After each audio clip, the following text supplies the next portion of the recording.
Damos paso a nuestro primer panel.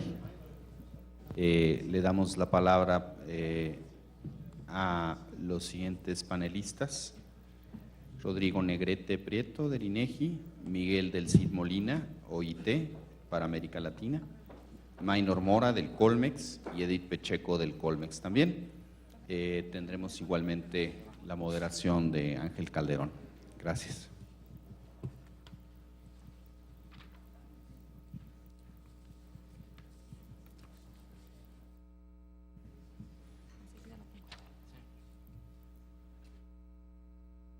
¿No va a estar Ángel aquí? Sí, claro. Ángel es el que modera. Bueno, yo aprovecho en lo que se resuelven aquí unos problemas técnicos. Lo que a mí me corresponde presentar es pues prácticamente es la ilustración en números de lo que nos ha, del marco conceptual que nos ha presentado Ralph Guzmans. En el caso para México, es un ejercicio, es un trabajo en progreso. Como ya explicó el doctor Leiva, esto es algo que se hace en el área de investigación, y en el nuevo marco jurídico y legal del instituto, tenemos que pasar por un proceso en el que tenemos que pasar por un proceso por dos canales. Existen, por un lado, lo que se les llaman los comités técnicos especializados. Los comités técnicos especializados en el marco de la ley, en donde se tiene que presentar este ejercicio, se tiene que evaluar, por ejemplo, ahí en esos comités técnicos, en el Comité Técnico de Estadísticas de Trabajo y Previsión Social, es un comité interinstitucional, que está la Secretaría de Trabajo, está Banjico, está Hacienda, está la Secretaría de Economía, el INSS, el ISSSTE. Pues tienen que ver estos resultados y la metodología, ¿no? Hasta qué punto es, digamos, una aplicación de unas recomendaciones, hasta qué punto es una interpretación de las recomendaciones, ¿no? Entonces tienen que pronunciarse al respecto. Y también, por supuesto, la comunidad de usuarios interesados. La comunidad de usuarios interesados es fundamental la reacción que tengan con respecto a esto, si les parece que esta información es clara, si clarifica o confunde, si representa un avance o realmente no. Se tienen que pronunciar estos dos canales y dependiendo de la reacción de la comunidad usuaria, ya sea institucional o académica, ambas más bien, dependiendo de su reacción, pues ya la Junta de Gobierno del Instituto ya determinará si esto va a producción o no, si forma parte de la producción regular. En este caso, de la información que se desprende de la Encuesta Nacional de Ocupación y Empleo, del ENOE, que es, digamos, el punto de partida fundamental de esto. Entonces, pues depende mucho de la reacción que se tenga para que la Junta de Gobierno decida un poco como un comité editorial, ¿no? Se publica sin modificaciones, se publica con modificaciones o no se publica. Entonces, ese es digamos, ahorita el estatuto de lo que tiene esto que les voy a presentar. Creo que ya está lista la presentación, me voy a correr.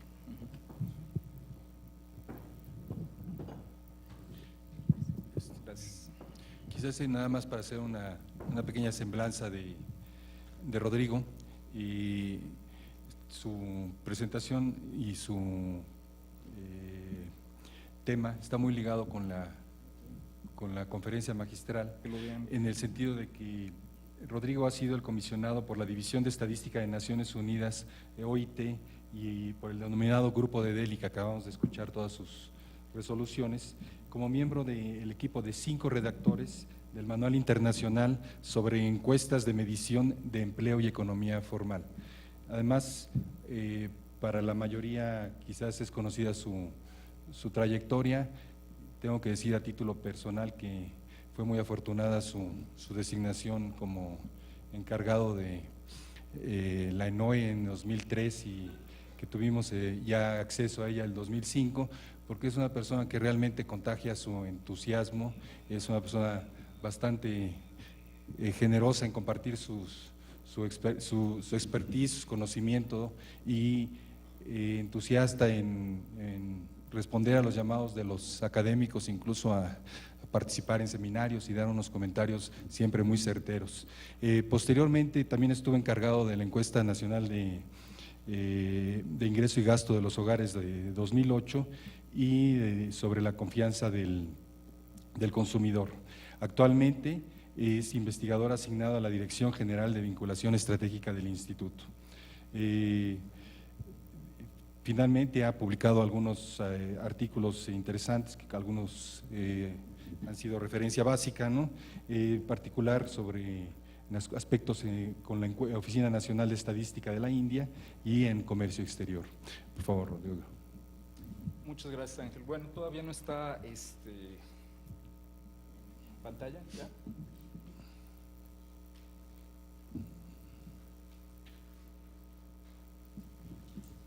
Bueno, yo creo que sí es importante añadir algunas cosas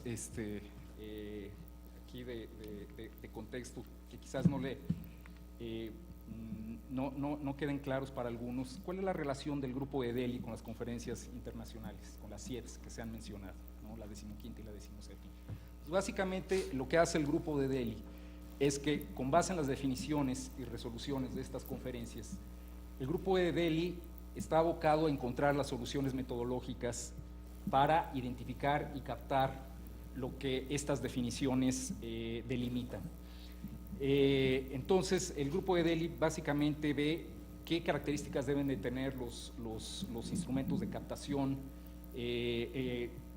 alternativas distintas de estrategias de muestreo, pero también le importa al Grupo de Delhi la forma de diseminar la información, o sea, cómo se disemina, cómo se articula, cómo se estructura, de tal manera que se entienda la relación entre las partes y el todo de la manera más clara posible.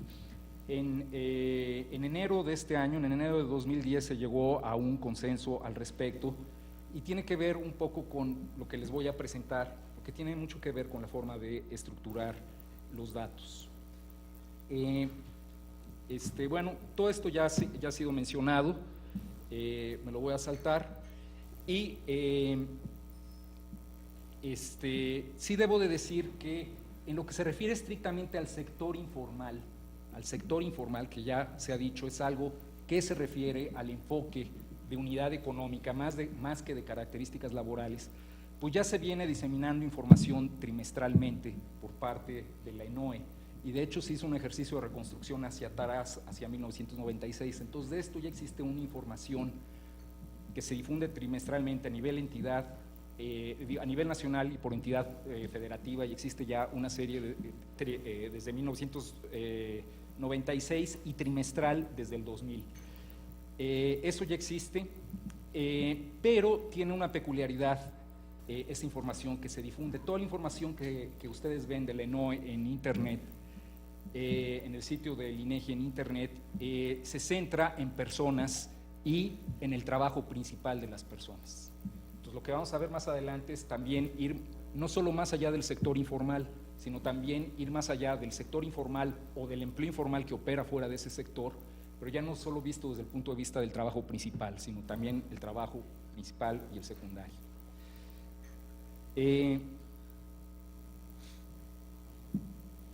Ya se mencionó esto de la CIET en 1993, que se centra en el enfoque de unidad económica, de unidad de producción de sector informal. Es muy importante, aunque ya lo mencionó Ralph, es muy importante subrayar el espíritu, digamos, de la definición. ¿Por qué esta característica de unidades económicas que no tienen una personalidad económica y jurídica propia, que no llevan una contabilidad que permita distinguir el patrimonio y los flujos económicos del negocio de la persona u hogar que conduce ese negocio? Eso es muy importante porque marca algunas de las diferencias que contestan las preguntas en esta primera ronda. El sector informal sí implica unidades económicas que no alcanzan cierto grado de complejidad. Entonces, el sector informal puede estar involucrado en actividades ilegales, pero no es idéntico a la empresa criminal, por ejemplo.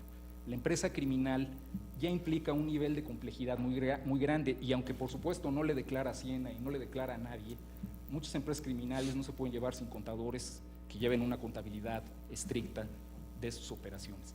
Entonces, por eso el sector informal se refiere a un componente de actividades que no tienen un alto grado de complejidad, y por eso esta correlación con los micronegocios. Y por cierto, en el caso de México no es una correlación perfecta, lo vamos a ver. Pero eso es un poco en el espíritu de la norma. También el sector informal no es idéntico a toda la economía subterránea. Esto es importante porque la economía subterránea es toda la producción no declarada, y no toda la producción no declarada corresponde al sector informal. Muchas empresas formales, lo sabemos, tienen formas de subdeclarar su nivel de actividad y de evadir al fisco. Y análogamente esto también sucede con el empleo. No todo el empleo, por ejemplo, no registrado ante la Seguridad Social, no todo ese empleo lo explica el sector informal. Hay una parte que está operando ya fuera del sector informal o que siempre lo ha hecho fuera del sector informal. Entonces, desde un punto de vista analítico, es muy relevante saber qué tanto explica el sector informal de estas irregularidades y qué tanto no. Por eso es muy importante mantener la identidad de cada componente por separado. Ya se mencionó que el énfasis de la 17ª CIET es ya no solo en la naturaleza de la actividad, no es un enfoque ya con el énfasis en la unidad económica, sino es un enfoque con énfasis en las condiciones laborales, en las características laborales. Entonces, esta matriz que presentó Ralph en realidad se traduce en un algoritmo que integra un poco las dos conferencias, la 15ª y la 17ª, que creo que ahí en ese sentido iba la pregunta de Brígida. ¿Cómo funciona ese algoritmo? Ese algoritmo, la manera como funciona es de la siguiente manera. Si es trabajo independiente, es decir, si estamos hablando de pequeños empleadores o trabajadores por su cuenta, la calificación de si es formal o informal lo da las características de su unidad económica. Por ejemplo, si está registrado, en el caso de México, el registro relevante realmente es ante Hacienda, en el caso de México, el registro nacional relevante. No tomamos justamente la condición de registro ante el IMSS por algún comentario que se hizo aquí, que efectivamente es fluctuante. Algunos empresarios pueden tener algunos trabajadores dentro o fuera del IMSS. En cambio, lo que nos lleva a una cuestión de grado. En cambio, estar o no en Hacienda es una cuestión contundente. Bueno, el asunto aquí es que si ese es un trabajador independiente, entro en la cuenta de lo informal, sí, dependiendo de las características de mi unidad económica. Si mi unidad económica está registrada ante Hacienda, ante la autoridad tributaria, soy formal, aunque no esté registrado ante la Seguridad Social, ¿no? ¿Por qué? Porque esas posiciones en el trabajo no se definen por una relación laboral. En cambio, si soy un trabajador dependiente subordinado, es decir, si soy, por ejemplo, un trabajador asalariado o un trabajador con estas características, ahí sí entro en la cuenta porque, por ejemplo, tengo un trabajo no protegido, no estoy dado de alta ante la Seguridad Social, y entonces entro en la cuenta. Por eso, a final de cuentas, no se renuncia al concepto de sector informal, forma parte del algoritmo. De hecho, es el punto de partida del algoritmo y luego se complementa con esto que le estoy comentando para el resto de los trabajadores.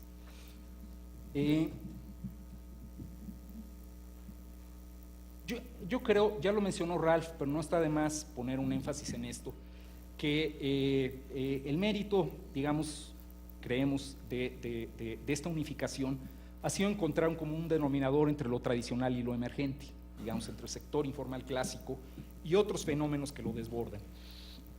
Ese factor común es un alto grado de exposición al riesgo patrimonial y personal por parte de aquellos que persiguen fines en principio legítimos, empleo e ingresos, pero por fuera de marcos legales e institucionales que los marginan de los beneficios y garantías que se desprenden de estos marcos legales o institucionales. Así, del mismo modo que quien conduce una actividad en el sector informal no puede celebrar contratos mercantiles ni apelar a instancias que los hagan válidos, tampoco un trabajador no registrado puede hacer válido un reclamo en el marco de su relación laboral. La consecuencia en ambos casos es que ninguno puede madurar y desarrollarse en sus respectivos mercados, en el de prestadores de bienes y servicios en un caso, el laboral en el otro, lo que ocasiona una alta probabilidad de quedar atrapados en círculos viciosos de vulnerabilidad económica. Bajo dicho enfoque, el estándar del Grupo de Delhi integra los marcos conceptuales entonces de ambas conferencias, adoptando un esquema complementario y modular, el cual permite agregar o desagregar según las necesidades de análisis y dejando de manifiesto las respuestas requeridas en todo ejercicio de comparación internacional. De modo que no haya duda, o al menos eso creo yo, de qué se está hablando y el alcance de lo que se está presentando. Entonces, digamos, en este ejercicio tenemos, por supuesto, pues estamos obligados a presentar los metadatos de la ENOE, que es la encuesta eje, y de la ENAMIN, la encuesta nacional de micronegocios, que es un módulo de la ENOE, que se le llama un módulo de segunda etapa, porque se le aplica la ENAMIN a todos los microempresarios que se identifican en la ENOE. La ENOE, como ustedes saben, es la encuesta continua más grande en hogares que se levanta en el país. Y la ENAMIN bianualmente se aplica a microempresarios sin prejuzgar todavía, y trabajadores por su cuenta, sin prejuzgar todavía si son informales o no. Entonces, se presentan los metadatos, no me voy a detener mucho en eso, pero muy en relación a la temática.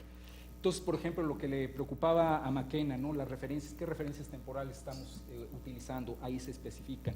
¿Cómo se manejan, por ejemplo, en qué casos se manejan a los trabajadores al servicio doméstico remunerado como trabajo dependiente y en qué casos se maneja como trabajo independiente? Ahí se especifica. Si se incluyen o no a los profesionistas independientes y bajo qué circunstancias, ahí se especifica.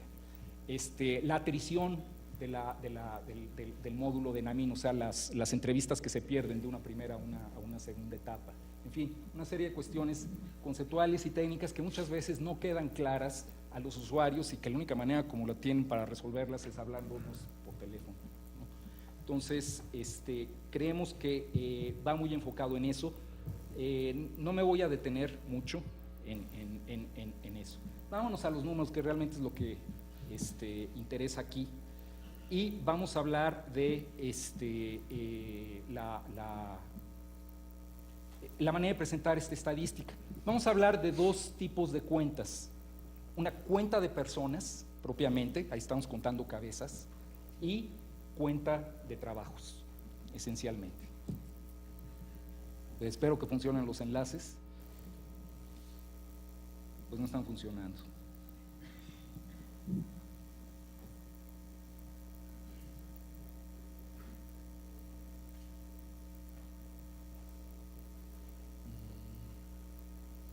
Lo copié mejor a la carpeta, creo. Bueno, en fin.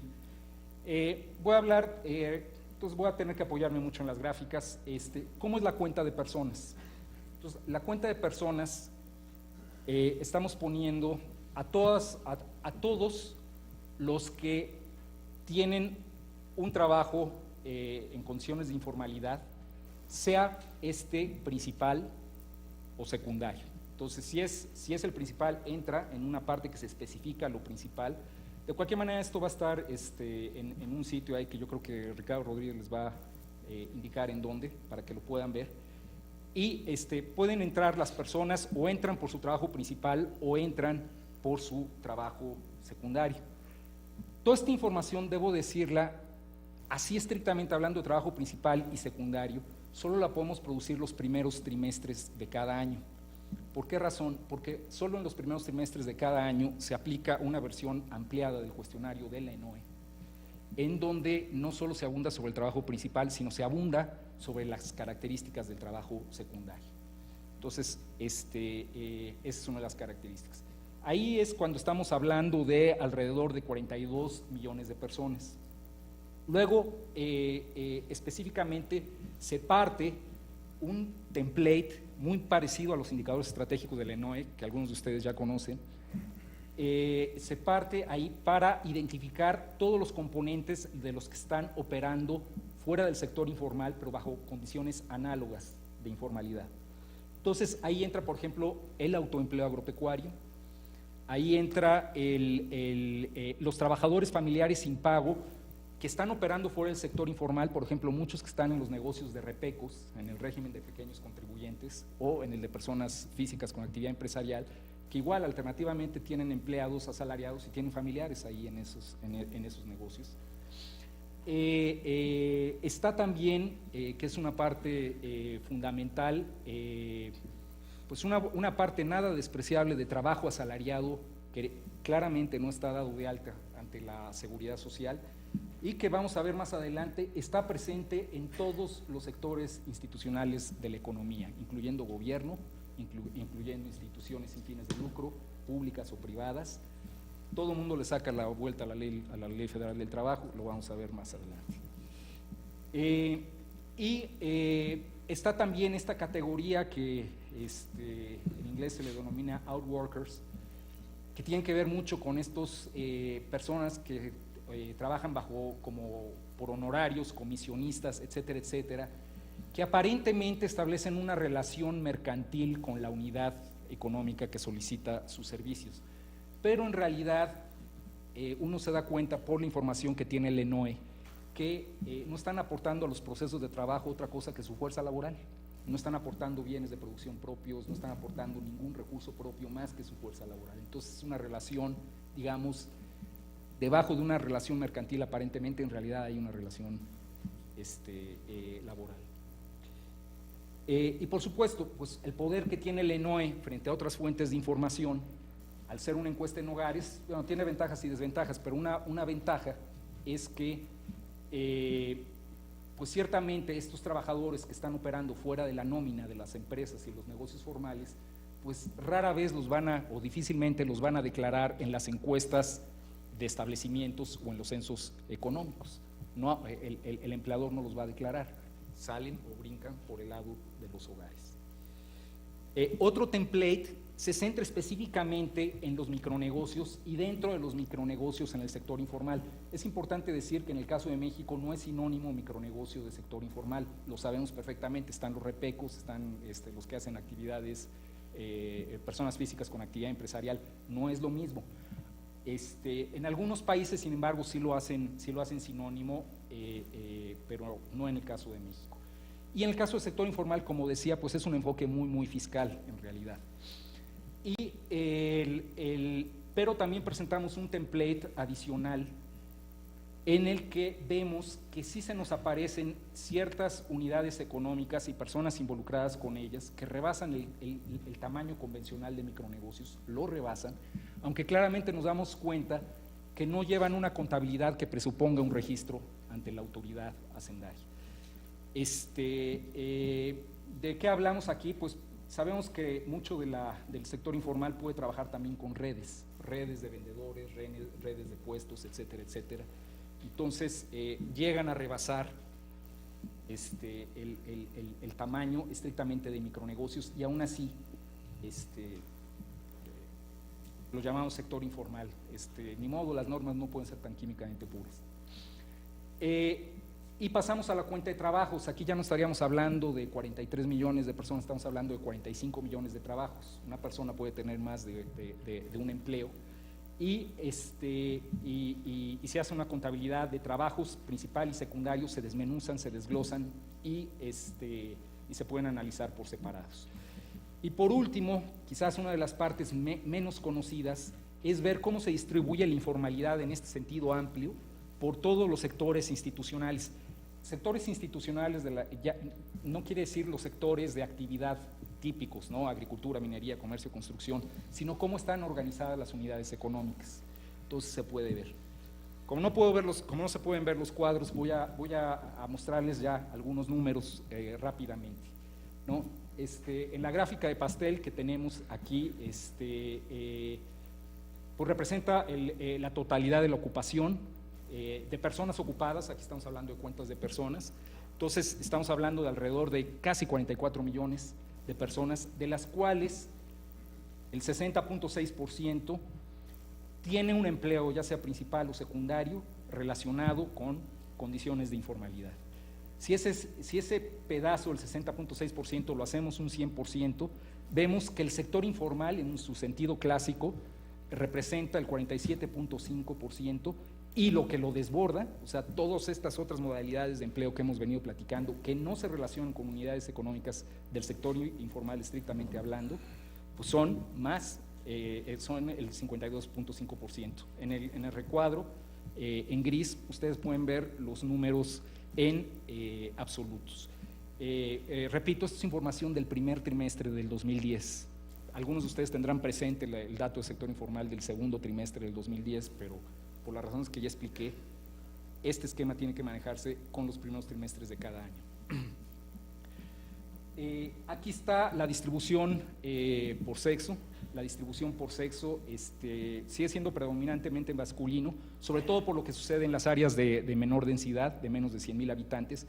Sabemos que el trabajo agropecuario pesa mucho, digamos, es predominantemente masculino, y eso pues determina mucho la distribución por sexo. Hay que decirlo, el grueso del trabajo agropecuario que no estaba en el sector informal que se maneja aquí con LENOA, es un sector no agropecuario, pues no entrará ahí, pero entra por el resto de la cuenta. Es separado estrictamente el sector informal, solito, anda por el 29% del total de la ocupación. Un 60.9% se relaciona con negocios encabezados por cuentapropistas, ya sea que estén solos o que los acompañen trabajadores familiares sin pago monetario. Y el 39% del sector informal, en su sentido clásico, el 39% está relacionado con negocios encabezados por empleadores. Otra vez tienen los datos absolutos en el recuadro gris, que yo tengo a mano derecha. Todos los que están fuera del sector informal solitos representan el 31.8% de la ocupación, solitos, ¿no? Vemos, si ese pedazo del pastel lo hacemos un 100%, vemos que un 15.5% lo pone el autoempleo agropecuario, muy cercano, digamos, a lo que es lo que alguna vez Alejandro Schreckman le llamaba la agricultura de subsistencia. Tenemos a los trabajadores sin pago monetarios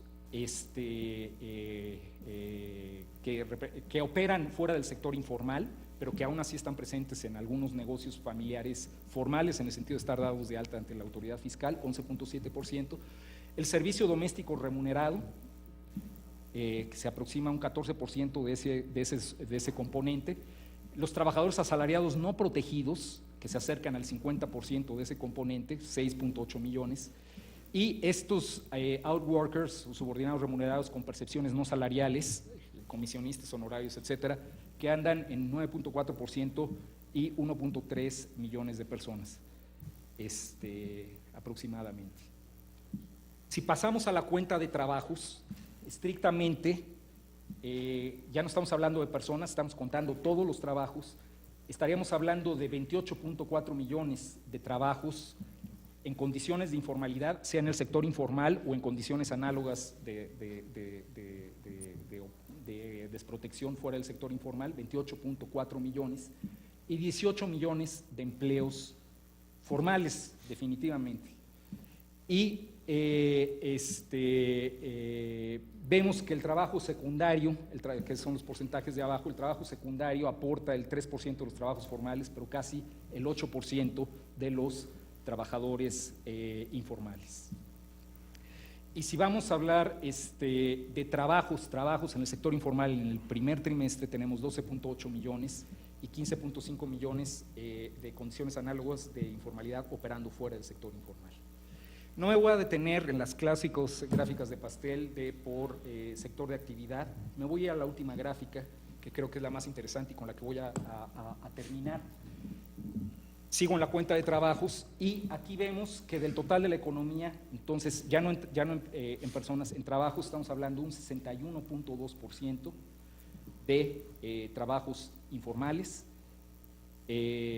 Todo el tramo naranja se refiere a lo informal y aquí viene lo que ya les había adelantado. Si lo vemos por tipo de sector institucional, instituciones financieras, que es el siguiente prisma, corporaciones y sociedades no financieras, negocios formales constituidos en sociedad, o sea, aquí están los repecos y las personas físicas con actividad empresarial, gobierno, instituciones no lucrativas, públicas o privadas, el sector informal propiamente dicho y el resto de los hogares, trabajo doméstico remunerado y agricultura de subsistencia, pues vemos que todos tienen su tramo naranja.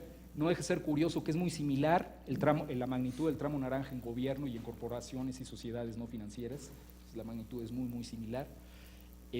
Sorprende incluso que lo haya en instituciones financieras, pero lo hay y es muy, muy similar a las instituciones no lucrativas.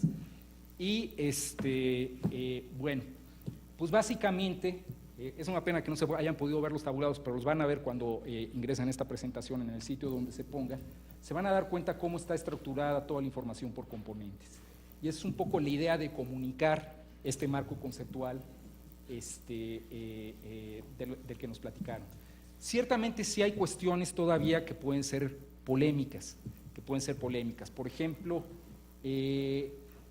nos puede suceder en la industria de la construcción que peones de albañiles que trabajan para un maestro albañil, pues el maestro albañil no está dado de alta ante Hacienda, pero sabemos por peculiaridades de cómo funciona esto en México, de que luego para la persona para la que están construyendo lo registra ante el IMSS, ¿no? Entonces eso nos crea ahí una situación en la que podríamos tener, y de hecho la norma lo contempla, podríamos tener trabajadores formales ligados a unidades del sector informal. Bueno, esas sutilezas, no quise ya entrar en eso, pero podría suscitar alguna discusión al respecto. Y por último, sí quiero decir algo muy importante.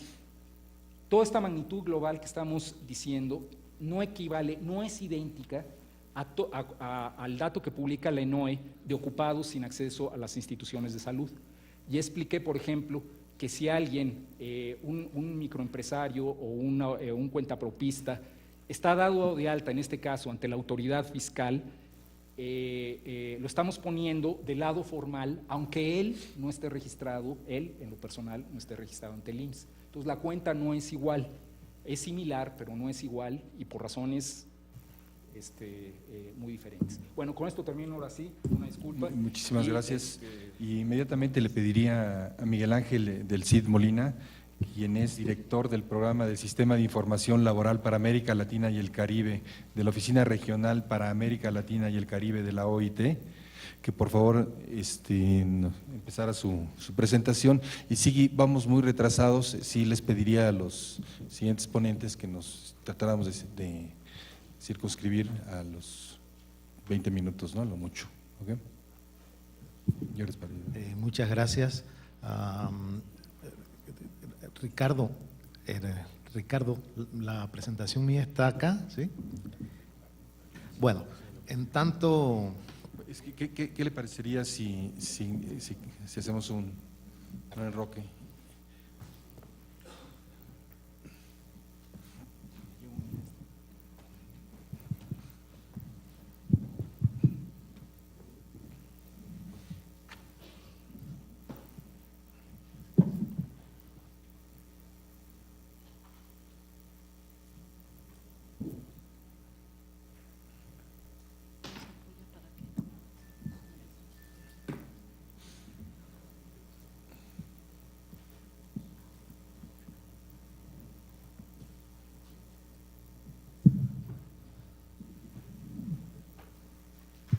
Bueno, buenos días. También quiero en primer lugar agradecer esta invitación al Colegio de México y al INEGI para compartir con ustedes algunas reflexiones, algunos indicadores, algunas cifras sobre este tema que es de interés compartido. En realidad esta presentación pretende en unos muy cortos 20 minutos ahora con mayor presión, como lo ha dicho el presidente de esta mesa, compartir con ustedes algunas fotografías del empleo informal en los distintos componentes, en las distintas ámbitos presentados esta mañana por esta matriz que nos presentó Ralph, para tener una idea de los órdenes de magnitud, pues, de un fenómeno que es heterogéneo, como se sabe, que tiene distintas determinantes, distintas razones, distintas causas, que de seguro se verán y se discutirán durante estos 2 días de seminario. Y para ello voy a aprovechar, bueno, un reprocesamiento especial de la última encuesta de la ENOE disponible, en este caso del segundo trimestre del año 2010, para el total nacional no agrícola, es decir, son algunos indicadores que de alguna manera complementan lo que Rodrigo nos ha presentado esta mañana acá, con la diferencia de que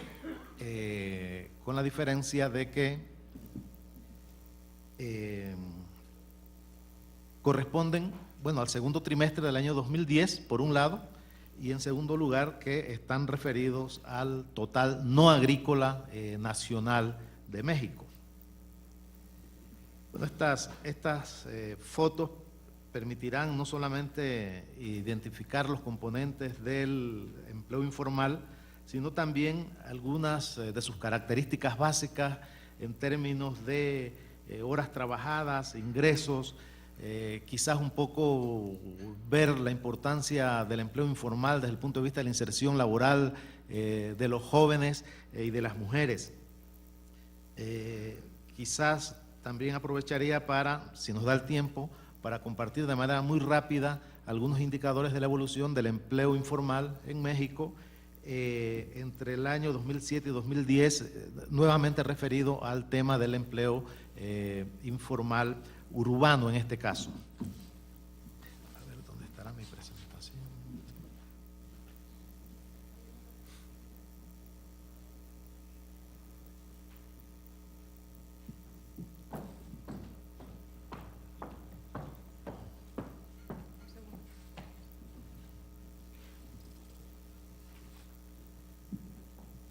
Bueno, como se ha podido ver en estas 2 primeras intervenciones, la informalidad tiene un doble carácter o presenta 2 componentes de acuerdo a la 15ª y a la 17ª Conferencia Internacional de Estadísticos del Trabajo. Y estas 2 dimensiones tienen que ver con las condiciones de la informalidad del establecimiento o negocio, reflejado en el grado de cumplimiento de ciertas disposiciones, de ciertas reglas administrativas y económicas. Ello está asociado al grado de organización del establecimiento, ya se ha dicho eso, al hecho de que si llevan contabilidad, si hay un registro institucional de carácter nacional, y por lo general esta es una dimensión o una característica que está asociado al tamaño del establecimiento. Por otro lado, esa otra dimensión hace alusión a las condiciones de formalidad del empleo o del puesto de trabajo, reflejado en el grado de cumplimiento sobre todo de la legislación laboral y social. Y ello no solamente se ve en el ámbito de las empresas o negocios, sean estos formales o informales, sino también en el ámbito de los hogares. Bueno, ambas dimensiones se suelen medir a través de las encuestas de hogares, como ha sido planteado acá. Sin embargo, bueno, hay otros aspectos transversales de la informalidad que no se suelen medir, también se ha dicho acá.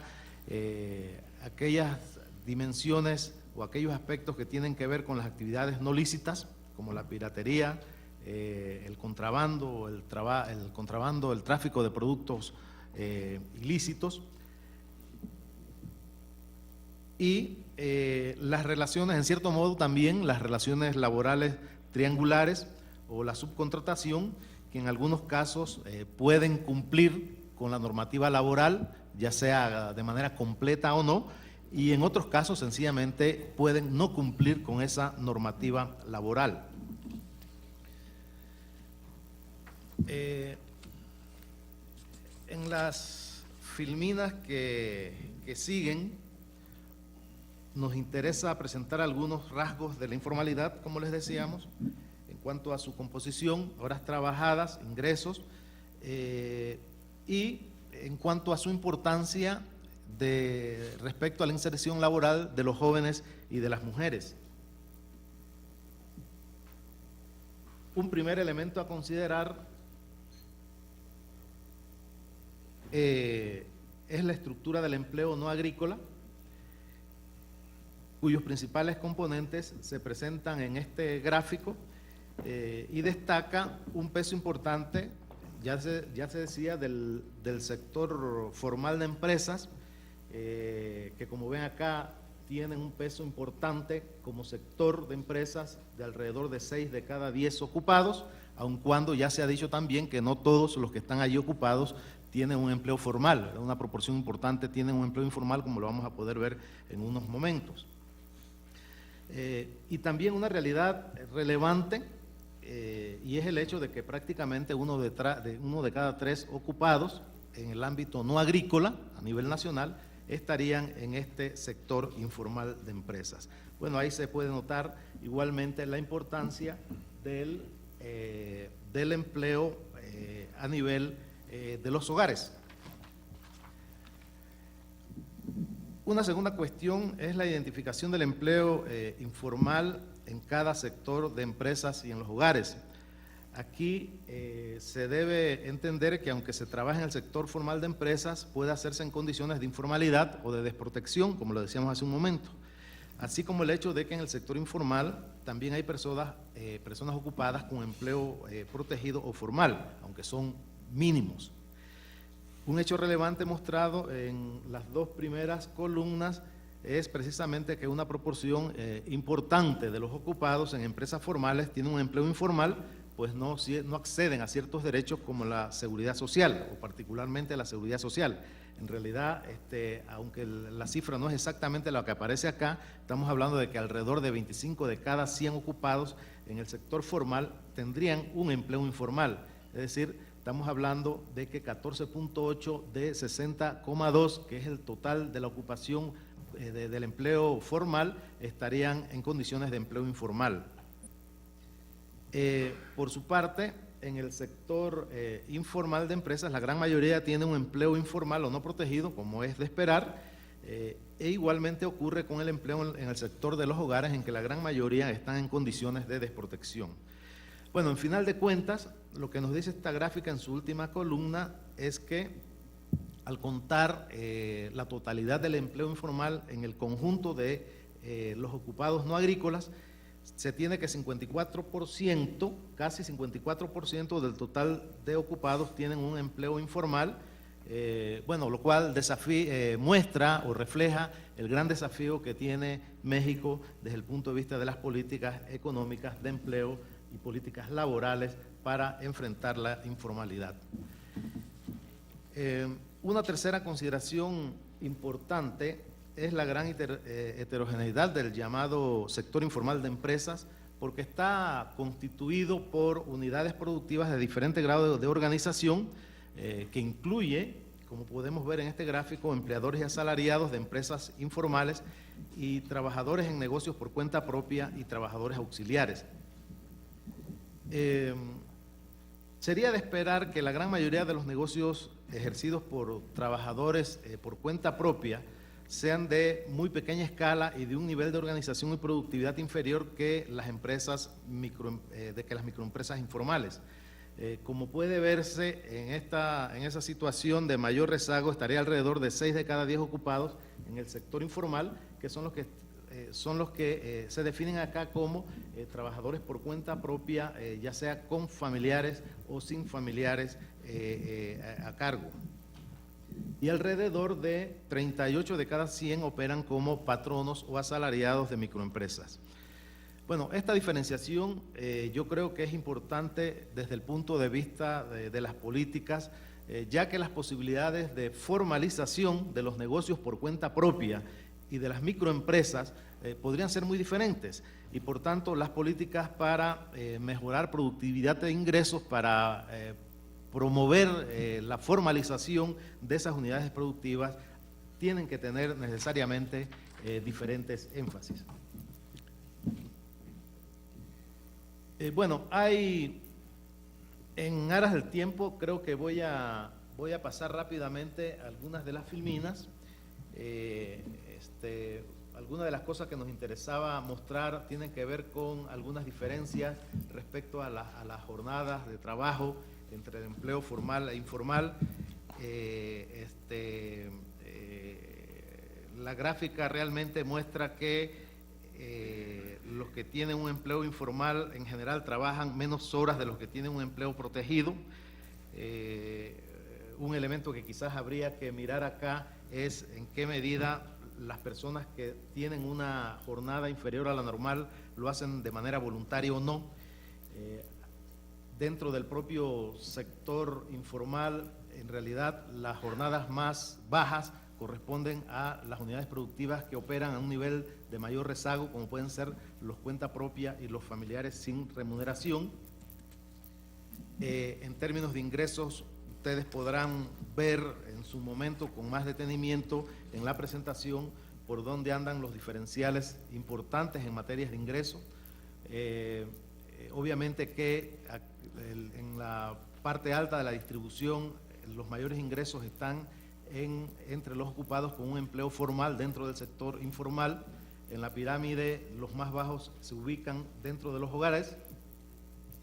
En términos de la inserción laboral de jóvenes y mujeres, efectivamente, tanto las mujeres como los jóvenes muestran una mayor inserción laboral dentro de la informalidad. En el caso de las mujeres resulta muy claro cómo las mujeres no solamente tienen una inserción laboral o una mayor inserción laboral dentro de la informalidad, pues están con empleo informal en alrededor del 58%, sino que muestran una inserción laboral más precaria dentro de las unidades productivas más rezagadas, que tienen que ver con el trabajo por cuenta propia, con los trabajadores familiares y sobre todo dentro del empleo doméstico. Bueno, teníamos otra gráfica, pero efectivamente el tiempo nos ha comido. Yo creo que lo importante en este caso es entender que estamos frente a un fenómeno complejo, frente a un fenómeno multidimensional, frente a un fenómeno que requiere un mayor esfuerzo en materia de investigación, y estos indicadores que hemos compartido más bien representan pues una breve introducción a un tema que efectivamente requiere una mayor profundización para conocer mejor su naturaleza, su dinámica y sobre todo sus causas. Muchas gracias.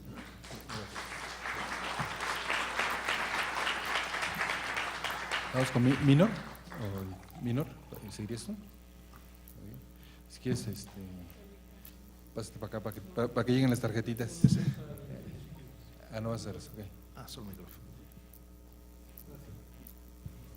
El doctor Minor Mora Salas es un investigador de esta casa de estudios, es del Centro de Estudios Sociológicos. Él es egresado del propio Centro de Estudios Sociológicos.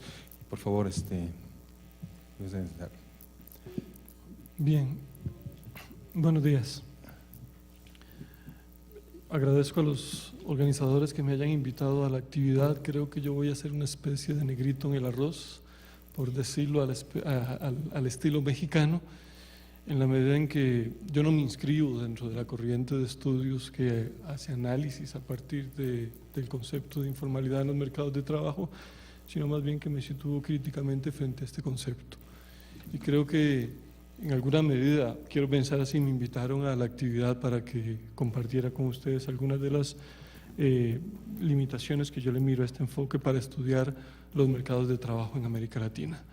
Y subrayo esto, hablo desde América Latina porque no conozco otras realidades, no soy especialista sobre otras realidades y por lo tanto me declaro incompetente para hacer generalizaciones globales. Déjenme empezar señalando que en realidad tenemos 35 años más o menos, de estar hablando en América Latina sobre el sector informal. El concepto fue introducido allá a mediados de la década de los 70 en el contexto de la PREAL, del Programa de Empleo para América Latina y el Caribe, por Víctor Tocman y los investigadores que se organizaron en torno a este programa de estudios. A mi entender, lo que este programa nos ofreció no fue un concepto, ni un uso descriptivo y taxonómico del mercado de trabajo, sino fue una teoría sobre el desarrollo del capitalismo en América Latina y particularmente las formas en que este desarrollo del capitalismo en América Latina estructuró, configuró la dinámica de los mercados de trabajo urbanos. Por eso el sector informal se denominó en aquella época sector informal urbano. Era una teoría que hablaba sobre las limitaciones que tuvo el desarrollo de la industrialización sustitutiva de importaciones para generar suficiente empleo que absorbiera la demanda de trabajo, la oferta de trabajo en estos contextos. Es decir, planteaba que el desarrollo económico latinoamericano había resuelto el problema del crecimiento, pero no había resuelto el problema de generar suficiente empleo productivo para la fuerza de trabajo que concurría en estos mercados. Planteaba el doble tema entonces de uno, la existencia de un excedente laboral y dos, la existencia de una economía que continuaba siendo marcada por la heterogeneidad productiva. Estas eran, a mi entender, las claves y nos proporciona una teoría de qué es lo que genera ese desfase. Un desarrollo industrial que estaba volcado, que estaba extrovertido y que tenía un sesgo de capital muy fuerte, es decir, que utilizaba principalmente recursos productivos en lugar de fuerza de trabajo. En este contexto, la PREAL inaugura un programa de investigaciones sobre el sector informal urbano que a lo largo de la década de los 70s y los 80s nos nutrió de grandes insights, de aportaciones sustantivas para comprender la especificidad del funcionamiento de los mercados de trabajo urbanos en América Latina. En particular, nos explicó una y otra vez que estos mercados no tendían a ajustarse por la vía del desempleo, sino que tendían a ajustarse por la vía de la autogeneración de empleo, que en aquel entonces se consideró era un empleo de baja productividad, organizado en unidades productivas, resultado de los propios emprendimientos que los sujetos tenían que impulsar para hacerse de un empleo. Y este programa tuvo una vida útil bastante larga, toda la década de los 80s y empezar de los 90s nos surtió de investigaciones concretas, dio lugar a un número importante de investigaciones que nos aportaron conocimientos sustantivos que considero hoy en día siguen estando en la palestra cuando hablamos del sector informal. Por ejemplo, nos permitió entrar a la discusión sobre el carácter heterogéneo del sector informal, pero no entendido en términos de la diversidad de actividades que este concepto agrupa, sino más bien entendido en términos de la capacidad que tenían las actividades informales para generar procesos de acumulación o estar vinculadas a actividades a lógicas de subsistencia o reproducción simple. Y los estudios sobre el particular lo que mostraron es que, en efecto, había un grupo importante de unidades productivas que tenían alguna capacidad de acumulación, pero que, sin embargo, ese grupo no constituía el núcleo central del universo del sector informal o de las actividades informales. También se observó en aquel entonces que por lo general la dimensión de este núcleo variaba en función del desarrollo social de las ciudades. Así, conforme las ciudades eran más desarrolladas, habían más sectores medios, usualmente este núcleo era más dinámico que allí donde la pobreza era el rasgo característico de estos entornos, donde prevalecía fundamentalmente las lógicas de subsistencia en el contexto del sector informal. Otro campo de investigación sobre el que conocemos ya bastante estaba vinculado con la relación existente entre el sector informal y el sector no formal. Si bien es cierto, los planteamientos originales se planteaba que existía una especie de segmentación del mercado de trabajo, entendida como que aquellos que incursionaban en el sector informal no podían acceder al sector formal, etcétera. Lo importante es que las investigaciones que se desarrollaron en el campo mostraron que las articulaciones entre las actividades formales e informales eran complejas, que había una red amplia de cadenas de contratación y de subcontratación que hacía que los vínculos comunicantes entre estas actividades fueran un rasgo constitutivo. Es decir, entendimos que solo se podía hablar de segmentación en un sentido débil. Otro tercer hallazgo importante que pienso que hay que tener en cuenta era el vinculado con la existencia de barreras de movilidad intersectorial de la fuerza de trabajo. Los estudios lo que mostraron en aquella época era que teníamos una movilidad limitada que provenía fundamentalmente de trabajadores que estaban insertos en actividades formales hacia actividades no formales o actividades informales. Y este movimiento se explicaba fundamentalmente por dos razones. Una, destrucción de empleo formal ante la ausencia de otras posibilidades de ocupación, o dos, movilidad voluntaria, fundamentalmente trabajadores calificados que soñaban con el puesto de tener un trabajo por cuenta propia. Me parece importante señalar que parte de estos, y conocemos muchas otras cosas sobre el sector informal, pero déjenme señalar estos elementos porque creo es bueno volver a la discusión sobre el punto de partida.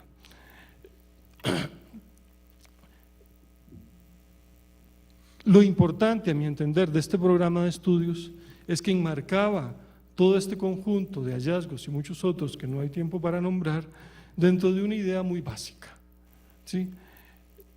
Teníamos una teoría fuerte para la cual teníamos en ese entonces poca información, había que generar la información se circunscribió en una primera instancia a los ámbitos de las ciudades principales en América Latina y posteriormente a las estadísticas nacionales, y muchas investigaciones empíricas concretas aumentaban el volumen de conocimiento en el caso.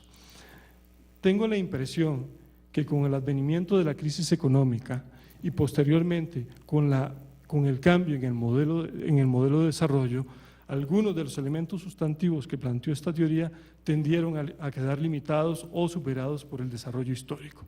En ese sentido, el programa parece haberse agotado, ¿sí?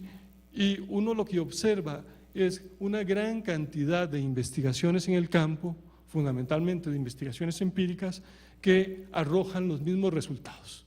O sea, tenemos una y otra vez un mar de datos que reiteran las características específicas que hay en el sector informal, el tema de la segmentación del mercado de trabajo, el tema de quién percibe más o menos ingresos, el tema de la composición etaria, el tema de la composición por sexo de las actividades informales, el tema de la diferencia entre los microempresarios y los trabajadores asalariados del mundo informal, etc. Pero no tenemos avances sustantivos en cuanto a cómo comprender el fenómeno en una nueva época. Cuando digo avances es teorías significativas que nos ayuden a explicar cómo funcionan los mercados de trabajo en el contexto de las economías latinoamericanas en un nuevo modelo de desarrollo. Los años 80 vieron no solo fueron testigos del desarrollo del programa de estudios que impulsó la PREAL sobre la informalidad en América Latina, sino también fueron testigos del surgimiento de nuevos enfoques. Los dos más influyentes en América Latina fueron el enfoque desarrollado por Alejandro Portes y sus colaboradores y el enfoque desarrollado por Hernando de Soto. Dos enfoques opuestos, pero que señalaban un tema en común. Parte del problema de la informalidad estaba en la regulación de los mercados. Portes, desde una perspectiva más neomarxista, enfatizando que una gran cantidad del empleo moderno escapaba a la regulación laboral, ¿sí? Mientras que De Soto señalando el tema de que había un exceso de regulaciones administrativas por parte del Estado. Estos dos enfoques trajeron el tema del Estado y de la regulación al campo de los estudios de la informalidad, y en buena medida me parece a mí que lo que hemos visto anteriormente es un esfuerzo agregativo por incluir el tema de las unidades productivas de bajo nivel de productividad, más lo que tiene que ver con el tema de la ausencia o la no regulación de las condiciones de trabajo o de las unidades productivas. No tengo tiempo para explayarme sobre el particular, pero nada más quiero señalar una idea adicional.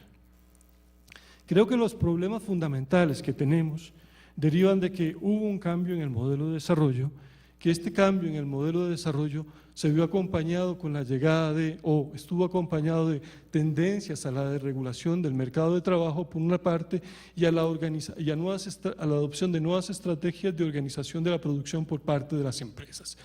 Estas tendencias de la desregulación y a la flexibilización laboral por parte de las empresas hacen que la diferencia sustantiva, cualitativa entre el empleo formal, lo que se denominó en aquella época el empleo formal, y el empleo informal sean cada vez menos sustantivas. Es decir, no hay una gran cantidad de empleos ubicados no solo en pequeñas empresas de baja productividad, sino ahora incluso en el núcleo dinámico de las actividades de globalización que se caracterizan por brindar empleos de poca calidad, con poca protección social y poca protección laboral. Así que la diferencia sustantiva y la idea subyacente de que era la falta de productividad en el trabajo lo que explicaba un empleo deficiente se torna débil. Adicionalmente, la idea de que teníamos un modelo de desarrollo industrial con un sesgo tecnológico también se torna débil, porque durante las últimas 2 décadas el desarrollo industrial que experimentamos en América Latina fue intensivo en el uso de mano de obra. La maquila, que es fundamentalmente la industria que emergió en la última época, es una actividad intensiva en el uso de mano de obra bajo calificada. Predomina en ella o ha predominado en ella la contratación de mano de obra femenina y de jóvenes. El problema fundamental que tenemos ahí es que este sector tiene dificultades para garantizar o para sostener durante un periodo largo de tiempo a los trabajadores en ese tipo de ocupaciones. Es decir, hay un uso muy intensivo de la fuerza laboral por un periodo muy corto. Adicionalmente, tenemos el problema de que la maquila tiene bajos eslabonamientos productivos. Se habla más o menos de que hay alrededor de un 5% de los insumos adquiridos en el mercado local.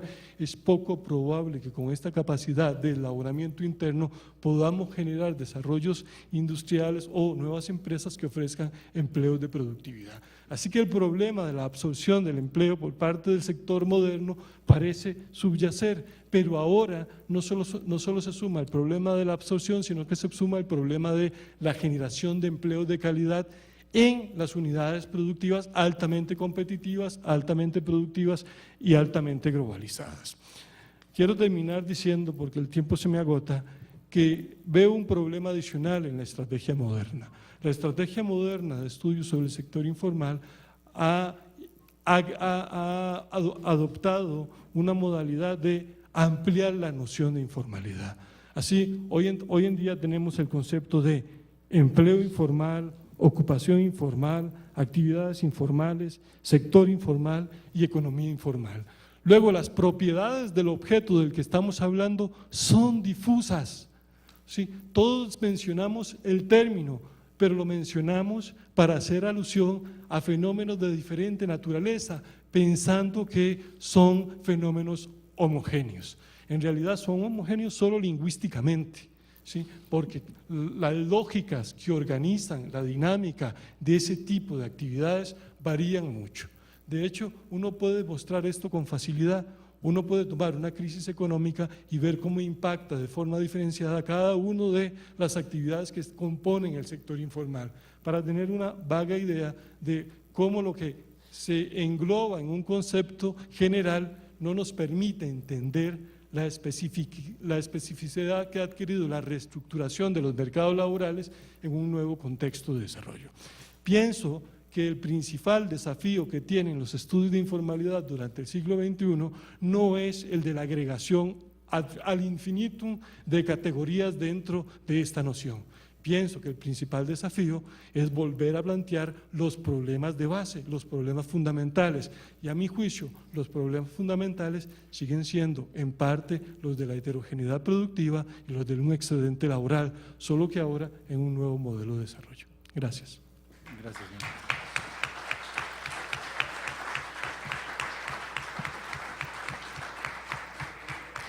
Pasamos a la ponencia final, que es a cargo de María Edith Pacheco, quien es profesora investigadora del Centro de Estudios Demográficos Urbanos y Ambientales del Colegio de México, de donde es egresada, donde obtuvo su doctorado.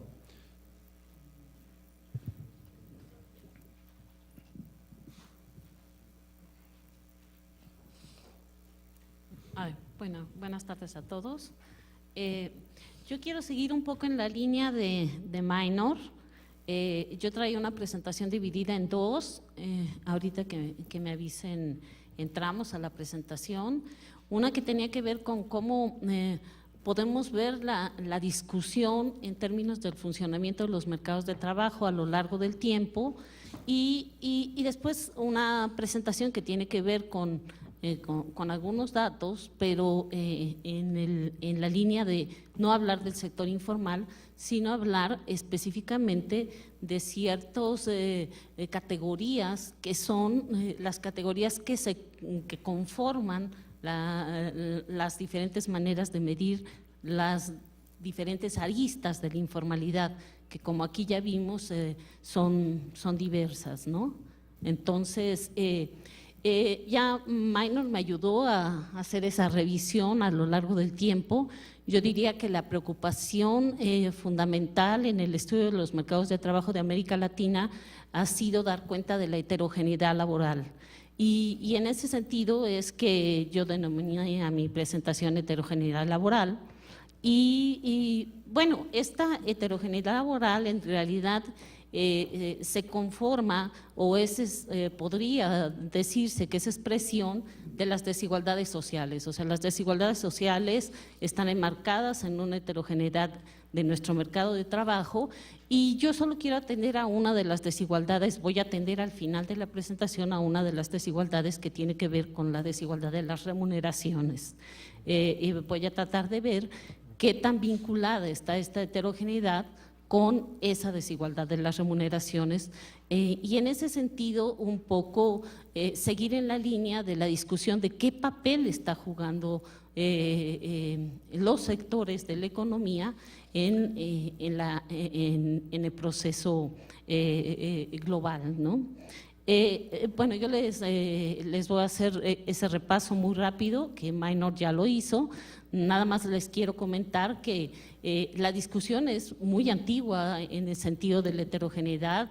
En los 50, 60, 70, el tema de la heterogeneidad era subyacente. La preocupación fundamental tenía que ver con cómo ese desarrollo económico impactaba, digamos, en los aspectos que tenían que ver con la urbanización, con la industrialización, con la terciarización, y ya es hacia fines de los 60s y de los 70s que comienza toda una serie de posturas acerca del funcionamiento del mercado de trabajo, y donde inicia la discusión de la informalidad y de todo lo que implica el tema de la informalidad. Bueno, entonces, el antecedente lo tenemos desde la discusión de la marginalidad. En la marginalidad, de hecho, ya había una postura acerca del papel que jugaban los sectores marginales de los no marginales, y había dos posturas, la modernizante y la dependentista. No me voy a detener en ella, pero lo que los distinguía es que mientras la concepción de los sectores modernos y tradicionales hablaba de individuos marginales, la concepción dependentista ya involucró la discusión del trabajo e incorporó este papel fundamental del trabajo para explicarlo, de las actividades laborales, para explicar la dinámica económica. Entonces, Minor ya nos habló de la OIT, nos habló de algunos aspectos fundamentales. Yo quisiera un poco poner atención a algo. Desde siempre, yo creo que desde los primeros trabajos de la OIT, a pesar de que hay como una visión de que se habló del sector formal e informal, desde los primeros trabajos se señalaba que no era un simple dualismo, digamos que había una suerte de jerarquización en las actividades, y yo creo que eso se le pone poca atención. Pero en ese sentido coincido en esta idea del continuum. Yo creo que todas las discusiones que tenían que ver con la heterogeneidad también hablaban de un continuum, aunque al final, por razones más, digamos, heurísticas, pues se hablaba de la informalidad y de la formalidad. Uno de los aspectos fundamentales era el papel que jugaba la informalidad en términos de los ingresos, de maximizar los ingresos. Pero años después, a pesar de que a principio se hablaba de que la informalidad podía contener sectores competitivos con el sector formal, en realidad en los 90 se puso más acento a esa subordinación heterogénea de la informalidad. Pero se señaló que había un componente político, que hemos hablado poco del asunto, pero el componente político es central en la discusión del funcionamiento de los mercados de trabajo. También Maynor nos habló de deportes y de que ellos como grupo que introducen que en estos contextos de abundancia de mano de obra hay, digamos que hay una segmentación en los modos de utilizar la fuerza de trabajo y que esa manera de utilizar la fuerza de trabajo tenía que ver con ese surgimiento de prácticas contractuales de subcontratación. En realidad hay diferentes perspectivas de la informalidad. Ya nos hablaron de Hernando de Soto, de la excesiva regulación fiscal, del espíritu empresarial, y nos podemos seguir.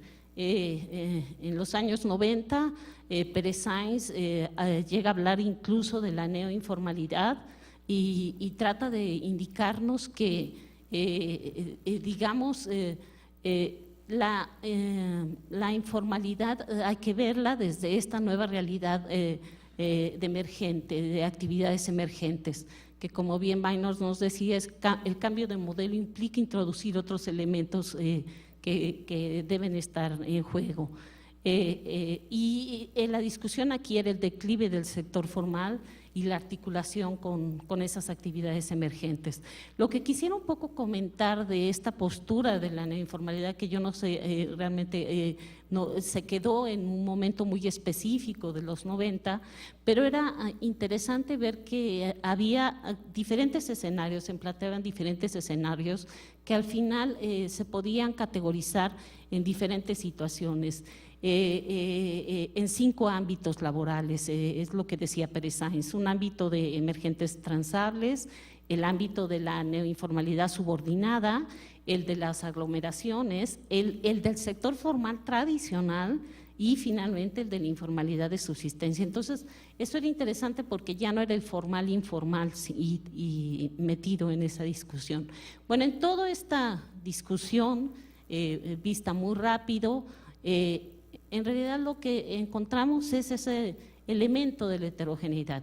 Y en ese elemento de la heterogeneidad, los trabajos asalariados y no asalariados siempre han sido elementos fundamentales para entrar a la discusión de la medición.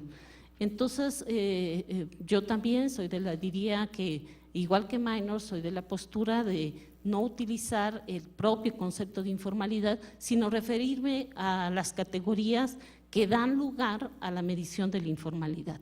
Vista esta historia y visto lo que nos han presentado en términos de cómo se mide la informalidad y todas estas diferencias entre economía formal, sector informal, empleos informales, trabajadores informales, bueno, hay una diversidad. Y entonces yo quisiera un poco la segunda parte de la sesión cerrar dando cuenta de pues, los trabajos asalariados y no asalariados y qué características tienen y un poco discutir qué papel juegan en términos de la función con las remuneraciones y en ese sentido con reducir los costos laborales. Algunos datos. Bueno, este es un poco el cambio que ha habido de a lo largo del tiempo, de 1979 al año 2000, de la posición en el trabajo, que es una de las categorías que se usa para después dar cuenta de la informalidad. Como pueden ver, en México el trabajo asalariado es muy importante, fluctúa, digamos, entre el 60 y el 70%, ahora entre el 60 y 65%, dependiendo de la condición de ser hombre o ser mujer, pero estamos, digamos, en un mercado claramente heterogéneo en el sentido de la coexistencia de trabajo asalariado y no asalariado a lo largo del tiempo, que ese es otro elemento que se puso en la discusión del funcionamiento de los mercados de trabajo. Y bueno, el trabajo por cuenta propia está alrededor del 20%, el familiar no remunerado dependerá también de si se habla de hombres o mujeres, tiene su peso. Bueno, esta es una de las, digamos, variables que se usa para la informalidad. Pero también, a pesar de que decimos nuestro mercado de trabajo es fundamentalmente asalariado, solo quise poner algunos ejemplos de esa distribución de posiciones en el trabajo, algunos ejemplos por estado, ¿no? Vemos que finalmente el trabajo asalariado en estados como Chihuahua o Nuevo León tiene un peso importantísimo, pero que en estados como Guerrero el trabajo asalariado está por debajo del 50%, por debajo del 45%. Entonces, también hay una heterogeneidad, digamos, que tiene que ver con la conformación de los mercados de trabajo al interior del contexto nacional, ¿no?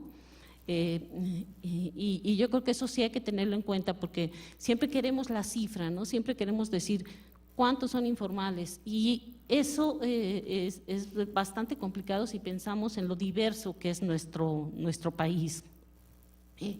Bueno, yo tengo un trabajo que tiene que ver con la evolución del trabajo asalariado y no asalariado a lo largo del tiempo, y a mí me parece muy importante distinguir ese trabajo asalariado en función de la característica de la unidad económica. Yo en realidad decidí hablar del trabajo domiciliario, no quiero decir por qué no le digo trabajo a domicilio, pero sí hay una diferencia: el trabajo en vía pública o en la calle, los trabajos en pequeños establecimientos y los trabajos, digamos, medianos y grandes, y el gobierno. Entonces, como pueden ver, hay también una heterogeneidad en ese sentido, o sea, la unidad económica es muy diferente según el tipo de unidad económica, es muy diferente según el sector de la economía. Y entonces, hablar de las unidades económicas para dar cuenta del sector informal también tiene su dificultad, ¿no? Entonces, y esta es una manera de mostrarles cómo, digamos, en la manufactura los trabajos, las unidades económicas medianas y grandes son fundamentales, pero como en el comercio, en la manufactura, por ejemplo, si estamos hablando de hombres, el 55% trabaja en unidades medianas y grandes, pero si estamos hablando del comercio, solamente el 20% trabaja en unidades medianas y grandes. Entonces, ahí tenemos otro orden importante de esas diferencias y de la heterogeneidad estructural.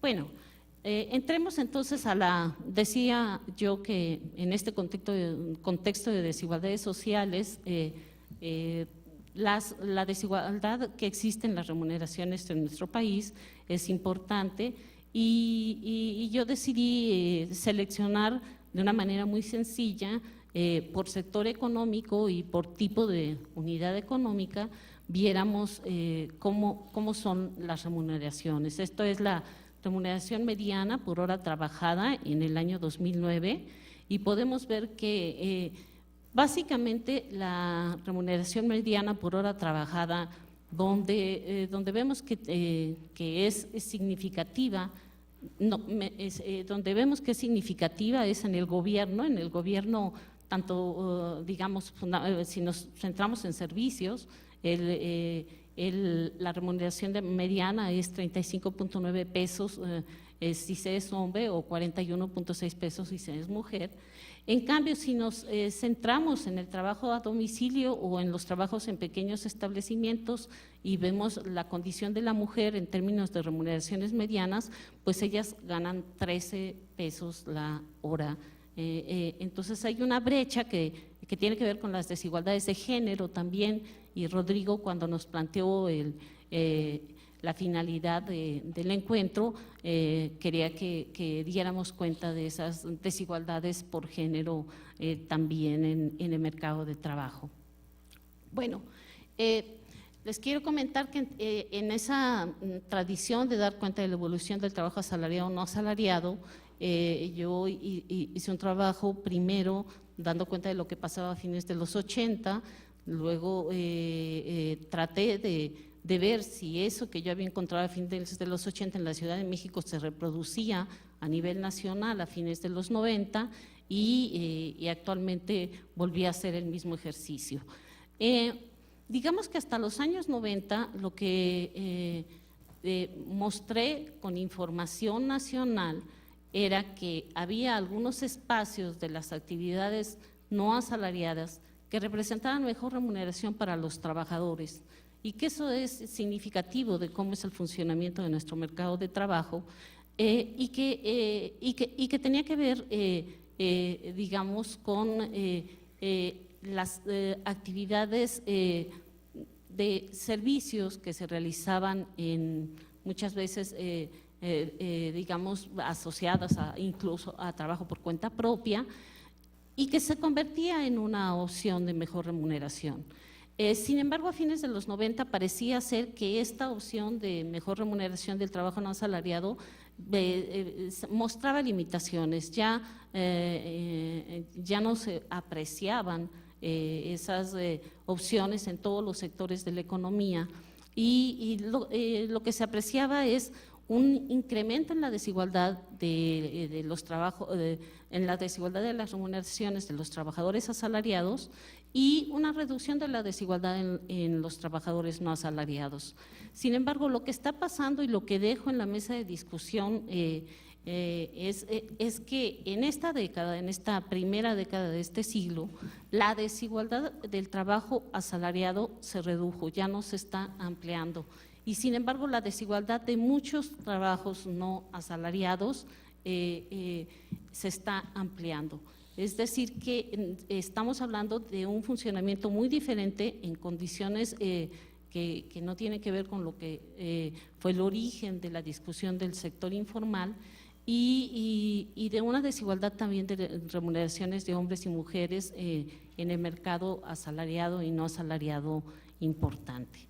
Bueno, yo lo quiero dejar ahí para que podamos dar espacio a la reducción.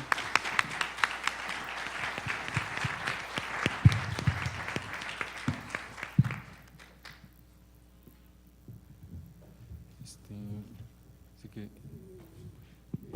tenemos tiempo para un par de preguntas. Nada más sí les pediría que fueran muy precisos y cortas las preguntas, por favor. Okay. Sí, muy buenas tardes. Profesor, no vamos a seguir un pequeño orden, ¿no? Profesor Duval, de ahí atrás del CIDE, Roberto Duval, por favor. Ahí te estoy tomando el orden de que levántalo. ¿Podrías tomar el micrófono, por favor? Una pregunta para Rodrigo. Un debate ahorita que se ha vuelto más y más oído es el debate del outsourcing. Entonces, creo que como no llegaste a la parte de la ENAMIN, no pudimos oír un poco de la metodología, pero por lo que decías, se puede capturar un poco del fenómeno de outsourcing con ciertos datos de la ENOE, pero me gustaría si te pudieras explayar un poco más en qué tiene el INEGI que nos puede ayudar para medirlo y qué le falta al INEGI para capturarlo, porque para la autoridad pues es un elemento donde parece es un área gris todavía, ¿no? No sé si, dado que es directamente a ti, si quieres contestarla muy rápidamente. Sí es posible captar el outsourcing ya desde el ENOE en la versión ampliada del cuestionario. En sí mismo, un trabajador en outsourcing, un trabajador dependiente, un trabajador remunerado puede ser o no informal en outsourcing, bueno, pues dependiendo si está en seguridad social o no. Pero digamos, una de las características que tiene el ENOE en el cuestionario ampliado que se aplica los primeros trimestres de cada año, es que, bueno, y en general, el cuestionario del ENOE distingue dos cosas muy claramente. Una cosa es para quién trabajas y otra cosa es en dónde trabajas. Son dos cosas diferentes. Y también, incluso en el caso de los trabajadores independientes, se establece una cuestión de grado. Por ejemplo, trabajas para un solo cliente, trabajas para varios, por ejemplo. Entonces ya de entrada ya tienes ahí algunas pistas que te permiten sospechar más o menos tanto trabajadores dependientes como independientes que estén ligados a actividades de outsourcing. Y ya en sí, el que entren o no en esta cuenta, bueno, pues ya dependerá de las características o del negocio independiente o del trabajador dependiente. Pero sí, en principio, sí lo puedes captar. Hay que decir que los censos económicos también hacen la pregunta de qué trabajadores pertenecen a la firma, pertenecen al establecimiento y qué trabajadores no, qué porcentaje o qué número de trabajadores no pertenecen. Entonces, pero en el ENOE, no tengo el número exacto, pero en el ENOE, pues como es natural, nos aparecen números más grandes, ¿no? Como la encuesta industrial mensual también, ¿no? La ampliada. También en la anual. La ampliada, la mensual. La mensual ya no. Perdón, ¿qué quiere decir algo? Los censos económicos, aparte del ENOE están los censos económicos y las encuestas en establecimientos, que todos tienen, digamos, en sus cuestionarios un diseño en común que está pensado para captar a las personas que dependen legalmente de la razón social para la cual trabajan y las personas que dependen legalmente para una razón social distinta de aquella para la cual trabajan. Entonces, en complemento a lo que decía Rodrigo, la parte de información de empresas y establecimientos del INEGI también aporta datos al respecto. Gracias. Okay. Muy puntualmente, por favor, si pudiéramos… Sí, buenas tardes. Enrique Toledo, del Seminario Permanente de Estudios Chicanos y Fronteras. Esta pregunta ya no aproveché de hacérsela al profesor Husmans, Ralph, pero se la hago directamente a Miguel del CID, de la Organización Internacional de Trabajo también, sobre si la OIT y el grupo de Eli también, cómo conceptualiza el trabajo migratorio. Obviamente, según las últimas estimaciones de la ONU, hay alrededor de 250 millones de trabajadores en la migración internacional, aunque es muy difícil su contabilización. No abundaré en la importancia que tiene esto para México. Entonces, ¿cómo se considera el trabajo migratorio, al menos regular? Porque el irregular es más difícil de medir. Muchas gracias. No, puntualmente, Ralph, cuando hizo su explicación, indicó que esta aproximación a esta noción de empleo informal parte de la identificación de las características de los establecimientos, por un lado, y por otro lado, de las características del empleo o puesto de trabajo. Bueno, la migración es un fenómeno. Si tratamos de medir las condiciones del empleo del trabajador migrante en este país, por decir un ejemplo, tanto el trabajador migrante como cualquier otro puede pasar por el tamiz de los criterios definidos acá en esta matriz que nos explicó Ralph, ¿verdad? Eso es muy concreto, ¿no? Igual en el país de destino se puede aplicar el criterio. Creo que había una pregunta, sí, por favor. Hola, ¿qué tal? Rafael Camarena, de Banco Santander. Primero, gracias al INEGI por tratar de ordenar las cifras en el mercado laboral, de por sí complicadas de leer. Segundo, me queda claro a partir de la encuesta de empleo urbano que un impuesto como el ISR pues no funciona en el país, ¿no? Y a lo mejor lo que funciona es una tasa generalizada del IVA. Pero mi pregunta concreta para Rodrigo y luego para los demás expositores. Primero, las cifras de trabajadores asegurados en el IMSS son un componente que está dentro de la Encuesta Nacional de Empleo Urbano. ¿Qué otros son los componentes que tenemos que identificar un poco con la movilidad del ciclo económico, ¿no? Es decir, más allá de que pues siempre estamos reportando, no tenemos, hace rato se mencionó, no hay un seguro contra desempleo y entonces pues tenemos que decir que estamos empleados en algo porque pues tenemos que estar empleados en algo, ¿no? Entonces, separando obviamente todos esos aspectos de la economía ilegal, como pueden ser vender software pirata o las drogas o lo que se llama, ¿no? Otra pregunta por Primero. allá, creo que la profesora Alicia Puyana, si pudiera alguien acercarle el micrófono, por favor. Perdón, nada más tenía una pregunta también para los otros No, panelistas. nomás es que tenemos que concretarnos perdón. a una sola pregunta. Disculpa, no quiero ser descortés, pero está el coffee break de por medio, así es que… Ya. este, Muchas gracias, Alicia Puyana de Flaxo. Quizá una aclaración, yo entiendo que la economía informal o las violaciones de las normas legales o tributarias de la informalidad caen bajo el Código Civil y en cambio el narcotráfico y otros tráficos humanos, etcétera, quizá la piratería caen bajo el Código Penal y esa es una gran diferencia que hay que tener para no confundir y tratar directa o muy diferentemente estos dos tipos de ilegalidad. muchas No gracias. sé si estoy en lo Por correcto. favor, allá atrás, la persona de allá. Sara Ochoa del Colmex. Yo tengo una pregunta para Rodrigo Negrete y es sobre el hecho de que está incluyendo en su dato sobre informalidad el trabajo secundario, porque normalmente vemos la cifra únicamente con el trabajo primario, ¿no? Entonces un poco ver cuál es la lógica de hacer un conteo de los trabajos informales en este caso, ¿no? Incluyendo el trabajo secundario, y qué sabemos sobre la dinámica entre trabajo primario y secundario, por ejemplo, de una persona que tiene un empleo formal y que adicionalmente tiene un trabajo secundario informal, por ejemplo, ¿no?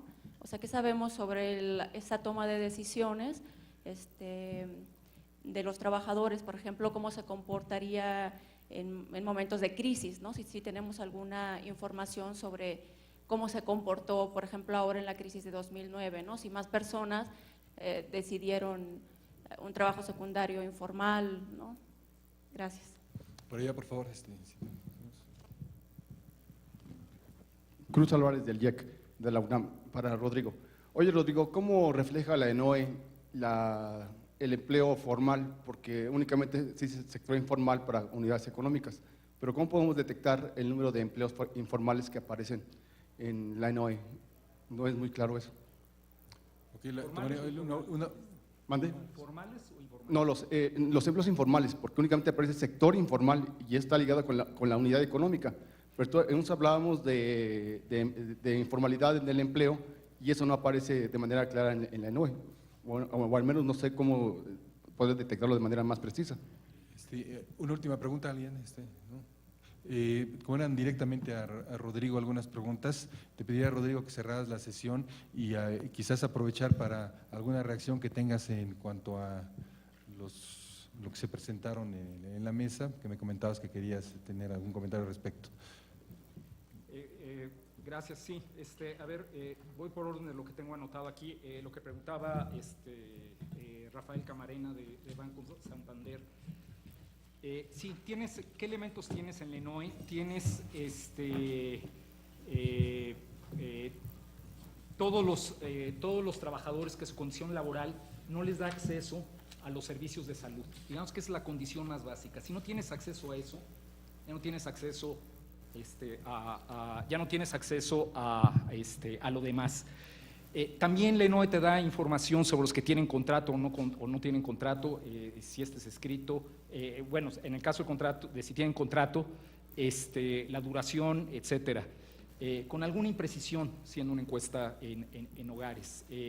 Puedes ver las prestaciones laborales, las básicas y las generales, pero digamos el concepto más amplio es los que no tienen acceso por la vía de la relación laboral.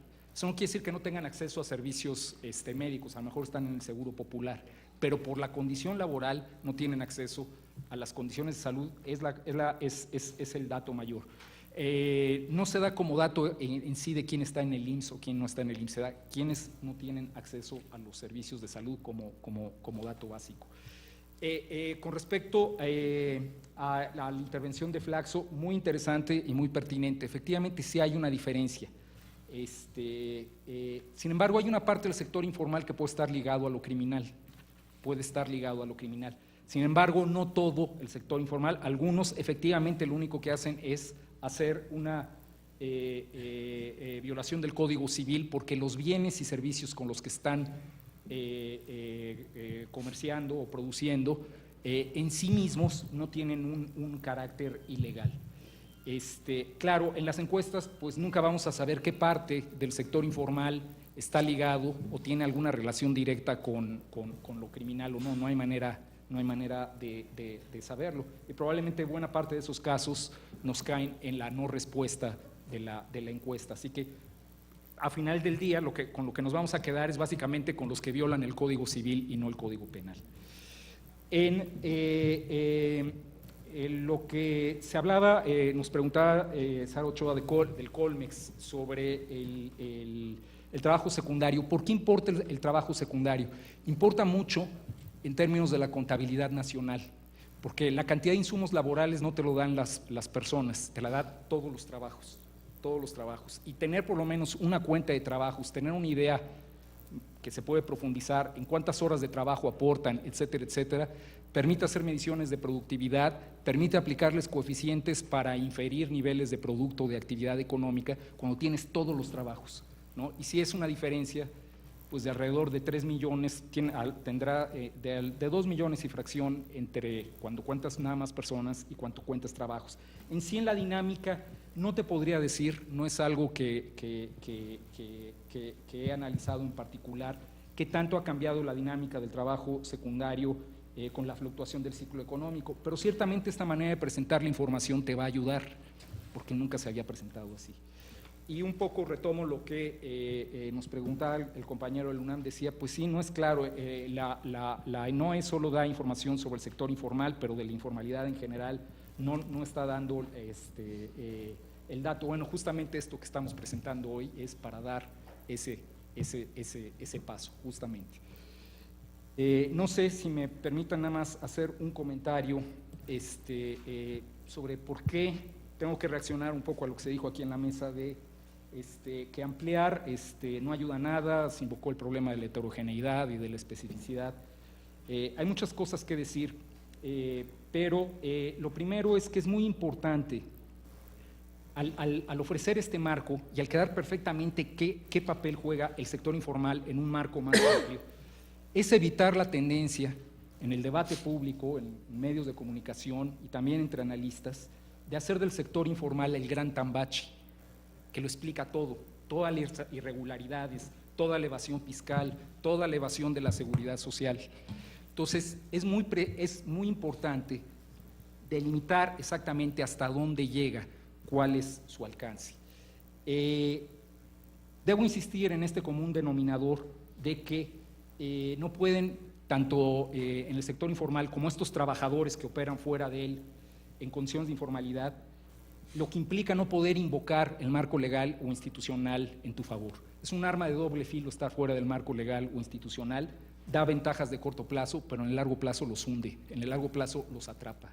En el sector informal, finalmente para mantenerse indetectable, no puede crecer, no puede aprovechar economías de escala, queda casado con una productividad baja con relación, y eso se puede ver incluso en la ENAMIN con respecto a los micronegocios formales. Y en el caso del trabajador, pues al no estar reconocida su relación laboral, no puede participar de los procesos de formación de capital humano y de una manera también similar queda atrapado como un trabajador que no puede acceder a una serie de beneficios fundamentales que le implican romper con un círculo de vulnerabilidad económica.